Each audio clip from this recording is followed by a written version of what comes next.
बिस्मिल्लाहिर्रहमानिर्रहीम सल्लल्लाहु अला नबील उम्मी व आलिहि सल्लल्लाहु तआला अलैहि वसल्लम सलातम व सलामन अलैका या रसूल अल्लाह। बिहम्दिल्लाहि ताला आज हम उशर से मुतालिक चंद बातें करेंगे। आइए आपको उशर के चंद मसाइल बताते हैं। सबसे पहले ये कि उशर है क्या, तो उसके बारे में किताबों में लिखा गया कि ज़मीन से ऐसी चीज़ पैदा हुई कि जिसकी ज़राअत से मकसद ज़मीन से मुनाफा हासिल करना है, तो उस पैदावार की ज़कात हम पर लाजिम है, फ़र्ज़ है, जिसको उशर का नाम दिया जाता है। फिर उसके बाद ये बात कि क्या उशर जो है जिसको हमने लाजिम करार दे दिया, फ़र्ज़ करार दे दिया, क्या उसका ज़िक्र कहीं कुरान पाक में भी है? तो आइए सुनिए। अल्लाह अज़्ज़ा व जल्ला इरशाद फरमाता है, अऊज़ु बिल्लाहि मिनश शैतानिर रजीम, बिस्मिल्लाहिर्रहमानिर्रहीम, व आतू हक़्क़हु यौमा हिसादिही, कि जिस दिन खेती कटे उस दिन उसका हक़ अदा करो। तो अल्लामा जस्सास हनफी रहमतुल्लाहि ताला अलैह अपनी तफसीर अहकामुल कुरान में ज़िक्र फरमाते हैं कि तमाम उम्मत का इस पर इत्तिफ़ाक़ है कि खेती की जो ऊपर ज़िक्र की गई मिक़दार है ज़कात की, वो फ़र्ज़ है, लाजिम है उसका उशर अदा करना, जिसको उशर का नाम दिया था शरीयत मुताहरा में, जिसको उशर का नाम दिया जाता है, वो अदा करना लाजिम है।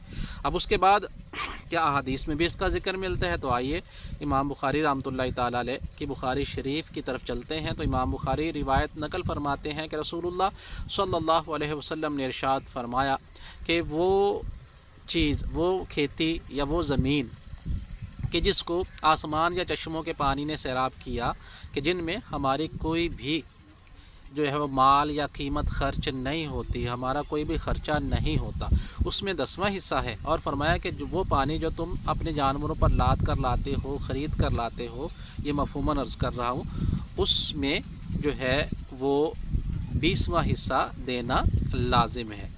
अब 10वां हिस्सा जो है शरीयत में इसको उशर कहा जाता है और 20वां हिस्सा इसको निस्फ़ उशर कहा जाता है। अब उसके बाद ये बात कि उशर ना देने वाला क्या गुनाहगार होता है? तो जी हाँ, बिल्कुल। ज़कात ना देने की जितनी वईदें हैं वो यहाँ पर भी फिट आएंगी, सादिक आएंगी। तो जो वईदें के जो ज़कात का माल अदा नहीं करेगा उस पर जो क़यामत वाले दिन अज़ाब होंगे, उशर ना देने वाले भी उसमें शामिल हैं।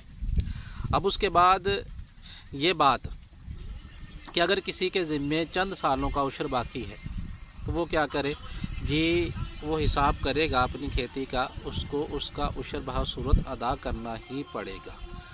और ना देने की वजह से जो गुनाह है वो तौबा करने से मुआफ़ हो जाएगा, लेकिन जो नहीं दिया था उशर वो बहर सूरत अदा करना ही पड़ेगा, और ना क़यामत के दिन उसके बारे में इंसान की पकड़ होगी। अब उसके बाद ये कि उशर जो है वो किस वक्त अदा किया जाएगा? जी, उशर तब अदा किया जाएगा जब आपकी खेती पक चुकी है, पकने के बाद आपने उसको काट लिया है, जैसा कि हम पहले यहाँ कुरान की आयत में बयान कर चुके हैं।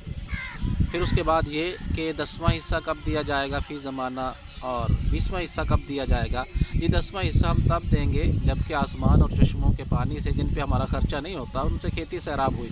और 20वां हिस्सा अब हम तब देंगे जैसा कि हमारा ये इलाका जो है यहाँ 20वां हिस्सा ही दिया जाएगा, क्योंकि हम पानी ख़रीद कर लगाते हैं या ट्यूबवेल के ज़रिए से ख़र्चा करके ही पानी फसलों को लगाते हैं, तो इस वजह से हम पर 20वां हिस्सा जो है वो देना लाजिम है।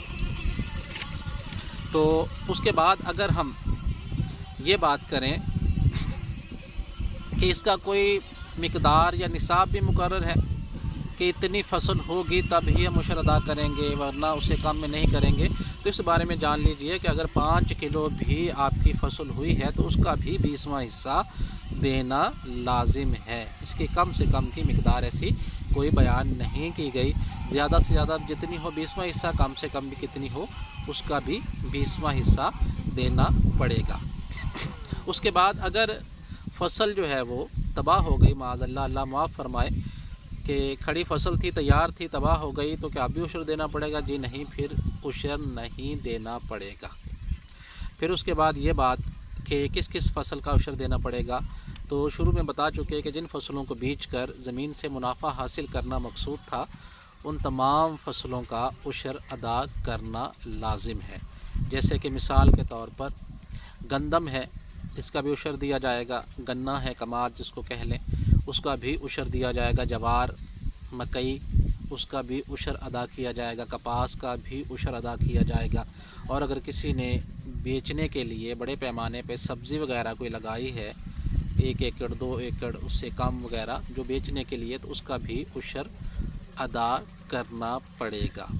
اور اس کے علاوہ یہ بات بتا دیں کہ جیسے گندم ہے تو گندم اصل ہے، اسی کو بیجنا مقصود ہوتا ہے اور وہی اصل نفع ہے زمین کا، تو اس پر عشر ہے۔ گندم کا جو بھوسا ہوتا ہے اس پر عشر نہیں ہے۔ ایسے ہی کپاس جو چن لی ہم نے تو اس کپاس پر، روئی پر عشر ہے، اس کی جو وہ کیا کہتے ہیں لکڑی ہے یا پودا ہے اس کا، اس پر عشر لازم نہیں ہے۔ تو اللہ تبارک و تعالی سے ہم دعا کرتے ہیں کہ رب تبارک و تعالی ہم سب کو ان مسائل کے مطابق اپنی زندگی گزارنے کی توفیق عطا فرمائے اور دین اسلام کے اصول و قوانین پر عمل کرنے کی سعادت عطا فرمائے۔ آخر میں ایک بات یاد آ گئی، بتا دوں کہ عشر دیا کن کو جائے گا؟ جو مسلمان فقراء ہیں، غربا ہیں، شرعی فقیر ہیں، صرف انہی کو عشر دیا جائے گا۔ عشر کے پیسوں سے، عشر کے مال سے کوئی نالی نہیں بنوائی جا سکتی، سولنگ نہیں بنوایا جا سکتا، اس کو مسجد میں ڈائریکٹ نہیں دیا جا سکتا، کیونکہ یہ مال کا میل ہے، زکوٰۃ ہے، اور زکوٰۃ جو ہے وہ مسجد وغیرہ پہ خرچ نہیں کی جا سکتی اور نہ ہی ایسے فلاحی کاموں میں خرچ کی جا سکتی ہے۔ یہ خالصتاً شریعت نے مسلمان فقراء کا حصہ رکھا ہے اور انہی کو دیا جائے گا۔ ہاں، مسلمان فقیر کو جب آپ نے ادا کر دیا، اب اس کی مرضی ہے، اپنی خوشی سے چاہے تو مسجد میں دے دے، کیونکہ اب وہ زکوٰۃ نہ رہی، اب وہ مال جو ہے وہ بالکل صحیح ہو گیا، کیونکہ رسول اللہ صلی اللہ تعالی علیہ وآلہ واصحابہ وبارک وسلم گھر پہ تشریف لائے، ام المومنین سے کھانا طلب فرمایا تو انہوں نے صدقے کے گوشت کے بارے میں فرمایا کہ وہ پکایا ہے، تو آپ صلی اللہ علیہ وسلم نے فرمایا کہ لکی صدقۃ ولی ہدیۃ، کہ وہ صدقہ آپ کے لیے تھا، اب تو اس کی حیت تبدیل ہو گئی، اب وہ ہدیہ بن گیا ہے۔ تو یوں اگر مسلمان فقیر کے ہم حوالے کر دیں گے، اس کو مالک بنا دیں گے، اس کی مرضی ہے، وہ چاہے تو کسی بھی فلاحی ادارے کو دے دے، کسی فلاحی کام پہ خرچ کر لے، یا مسجد کے اندر دے دے۔ اللہ تعالی ہم سب کو عمل کی توفیق عطا فرمائے۔ آمین آمین آمین بجاہ النبی الامین الکریم صلی اللہ تعالی علیہ وعلی آلہ واصحابہ وبارک وسلم۔